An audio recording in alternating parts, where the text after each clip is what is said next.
அவங்க மெட்டர்னிட்டி லீவில் போயிட்டு அன்றைக்கி தான் வந்திருக்காங்க. என்னடா பிரச்சனை அங்கே அப்படின்னு கேட்கும்போது பயல்கள்லாம் சொல்கிறாங்க, இவன் அப்துல் வந்துட்டு எழுதுனதில் தமிழ் பண்டிட் 99.5 மார்க் போட்டார், அது பிரச்சனை ஓடிக்கிட்டு இருக்கு. அது எப்படி அவர் 99.5 போடுவார்?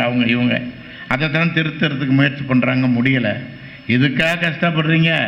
அவன் எழுத்து நெப்போலியன் மாதிரி இருக்கும், 1/2 மார்க் இறக்கு 2 மார்க்காக இருக்குங்கன்ட்டாங்க. இருந்த மார்க்கும் போச்சு. நான் எதுக்காக இதை சொல்ல வரேங்கிட்டா, நான் அவ்வளோ பற்று உள்ளவன் தமிழில்.